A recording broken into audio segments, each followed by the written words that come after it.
I will never forget the day when I was co-hosting the 700 Club. I was interviewing a guest, and instead of answering my first question, she turned the tables on me and she said, you know, you sit here every day asking us how we're doing. How are you doing? And I wasn't expecting it. And there was such kindness in her eyes. And I'd lived so many years with this wall around my heart, you know, there's something wrong with me, there's something, you know, bad in me.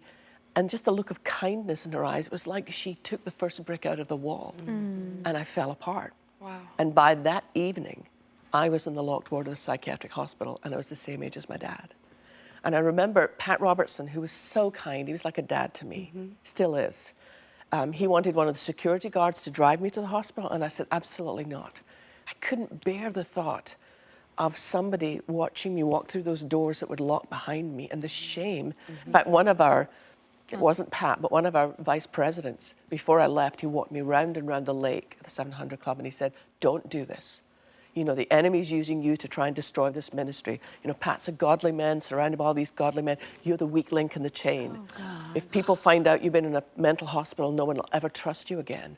And I said to him, I'm not trying to save my ministry, I'm trying to save my life. Yeah. But I remember sitting in my car in the parking lot when I got to the hospital with my head on the steering wheel and just sobbing and saying, Lord, how did I get here? How can you spend your whole life trying to get everything right and end up in a place where everything is wrong? But until the day I see Jesus face to face, I will consider that one of God's greatest gifts to me.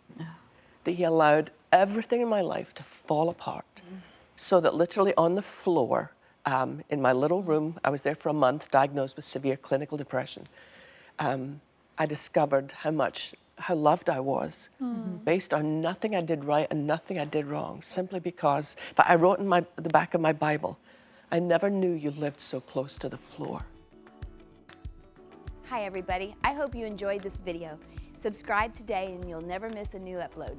Thanks for being a part of our Better Together community.